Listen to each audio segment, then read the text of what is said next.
Assalamualaikum warahmatullahi wabarakatuh. Sebelumnya, saya akan memperkenalkan diri.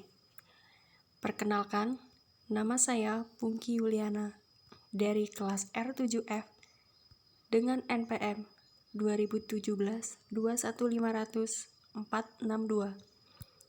oleh kelompok 10 dan dosen pengampu Bapak Irwan Siagian, MPD. Di video kali ini, saya akan menjelaskan materi pragmatik yang berjudul Prinsip Kesopanan. Definisi kesantunan. Dalam KBBI edisi ketiga tahun 1990 dijelaskan yang dimaksud dengan kesantunan adalah kehalusan dan baik.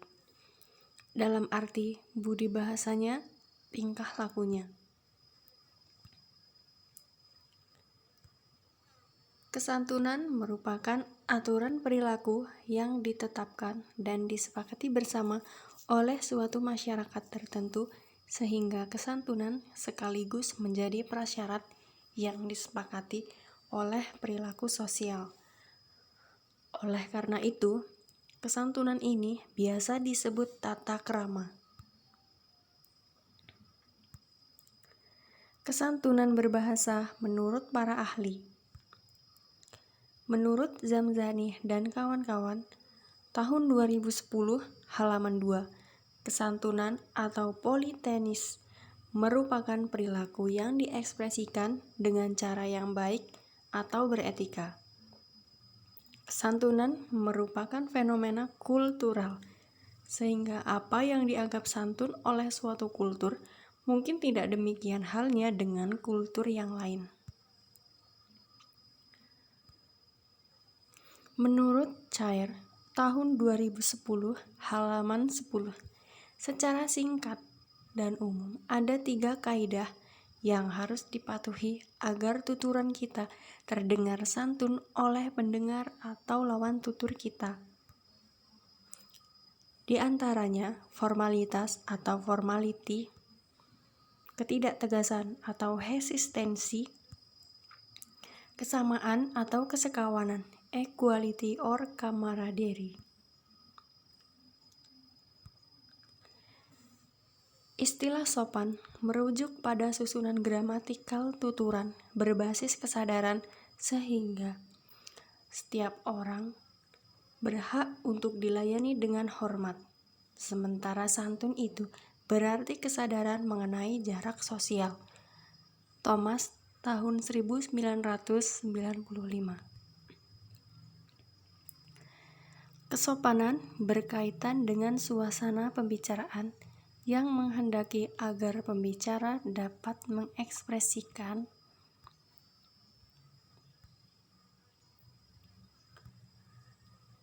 ujaran impositif berupa perintah atau suruhan, ujaran komisif berupa penawaran atau janji, ujaran ekspresif berupa penyampaian perasaan, dan terakhir, ujaran asertif berupa kebenaran atau ketegasan. Hal itu dapat diungkapkan oleh pembicara bisa bersifat tekstual, kontekstual, maupun interpersonal. Ujaran tekstual dan kontekstual membutuhkan prinsip kerjasama, sedangkan ujaran interpersonal membutuhkan prinsip kesopanan. Maksim dalam prinsip kesopanan menurut Chaniago dan kawan-kawan. Yang pertama, maksim kebijaksanaan. Kedua, maksim penerimaan. Ketiga, maksim kemurahan atau pujian. Keempat, maksim kerendahan hati. Kelima, maksim kecocokan. Dan keenam, maksim kesimpatian. Di video kali ini, saya akan menjelaskan semua maksim dalam prinsip kesopanan menurut Chaniago. Akan tetapi, saya akan lebih fokus menjelaskan 3 maksim yaitu maksim kerendahan hati, maksim kecocokan, dan maksim kesimpatian.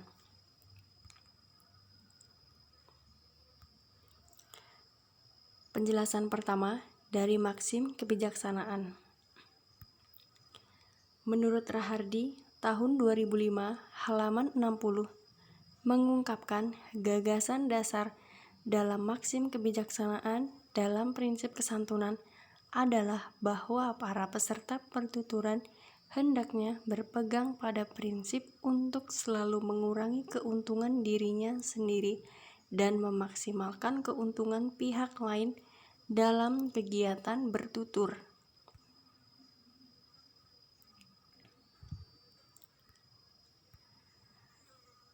Maksim kedermawanan. Menurut Rahardi, tahun 2005, halaman 61, mengatakan bahwa dengan maksim kedermawanan atau maksim kemurahan hati, para peserta pertuturan diharapkan dapat menghormati orang lain.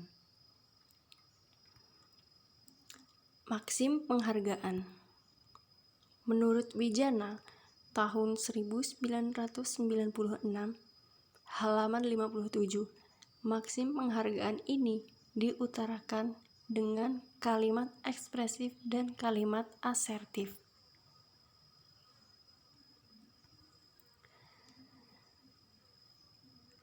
Dan selanjutnya, maksim kerendahan hati.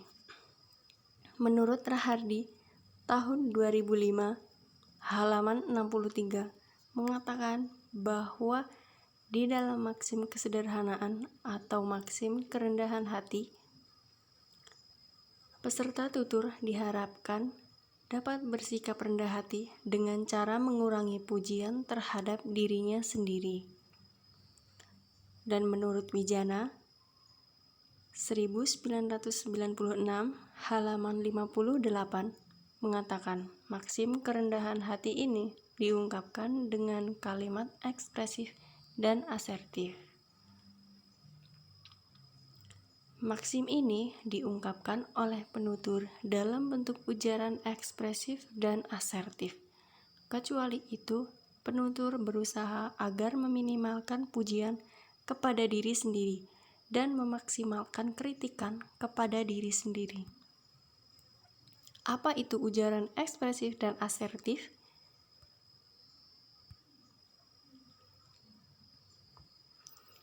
Ujaran ekspresif yaitu dia merasa aman dan nyaman mengekspresikan inisiatifnya secara kreatif. Sedangkan ujaran asertif yaitu tegas atau punya alasan yang kuat untuk menyatakan dirinya dan sopan atau menghargai dan memahami orang lain.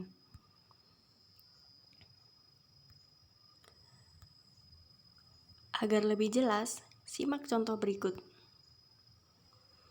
Kamu ternyata terampil juga dalam pertandingan bola kemarin sore. Teman saya dalam satu tim pun banyak yang terampil.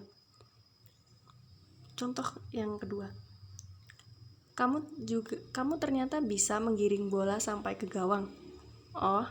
Kalau sudah mendapatkan bola, saya giring sampai titik kulminasi.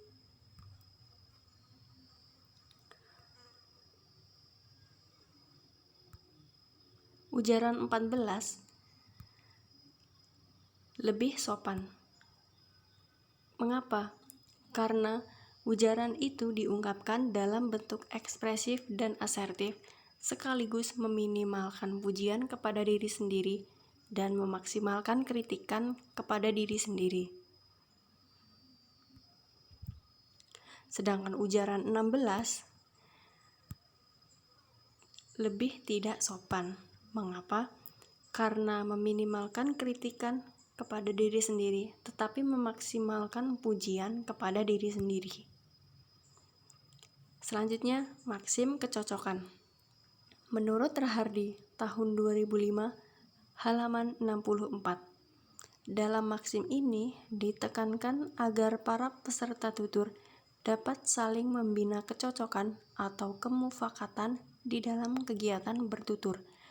Apabila terdapat kemufakatan atau kecocokan antara diri penutur dan mitra tutur dalam kegiatan bertutur masing-masing dari mereka akan dapat dikatakan bersikap santun. Nah, maksim ini diungkapkan oleh penutur dalam bentuk ujaran ekspresif dan asertif.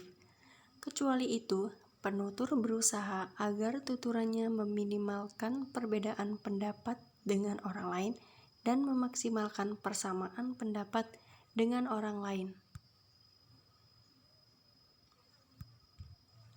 Simak contoh di bawah ini. Mata kuliah pragmatik sulit kan? Iya.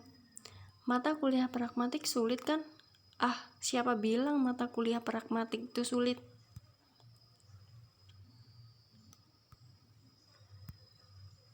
Ujaran ke-18 lebih sopan. Mengapa? Karena ujaran itu diungkapkan oleh penutur dalam bentuk ekspresif dan asertif, sekaligus meminimalkan perbedaan pendapat dengan orang lain. Nah, sedangkan ujaran 20 memaksimalkan perbedaan pendapat dengan orang lain. Selanjutnya, maksim kesimpatian. Leach tahun 1993 halaman 207 mengatakan di dalam maksim ini diharapkan agar para peserta tutur dapat memaksimalkan sikap simpati antara pihak yang satu dengan pihak lainnya. Sikap antipati terhadap salah seorang peserta tutur akan dianggap sebagai tindakan tidak santun. Orang yang bersikap antipati terhadap orang lain, apalagi sampai bersikap sinis terhadap pihak lain, akan dianggap sebagai orang yang tidak tahu sopan santun di dalam masyarakat. Rahardi, tahun 2005, halaman 65. Nah, maksim ini diungkapkan oleh penutur dalam bentuk ekspresif dan asertif. Kecuali itu, penutur berusaha agar meminimalkan rasa antipati kepada orang lain dan memaksimalkan rasa simpati kepada orang lain.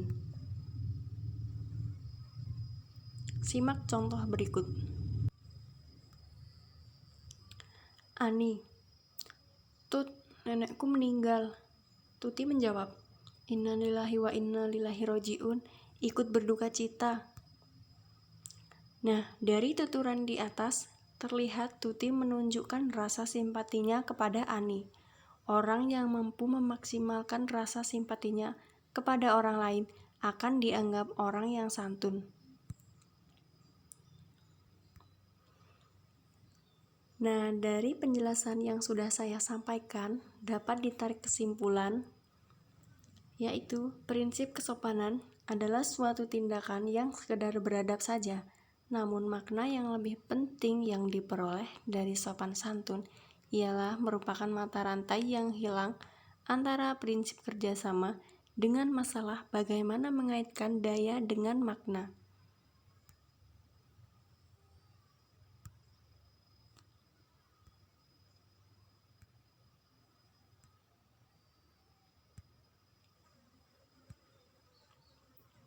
Baiklah, sekian penjelasan dari saya. Jika ada salah kata, saya mohon maaf, dan kepada Allah saya mohon ampun. Terima kasih. Wassalamualaikum warahmatullahi wabarakatuh.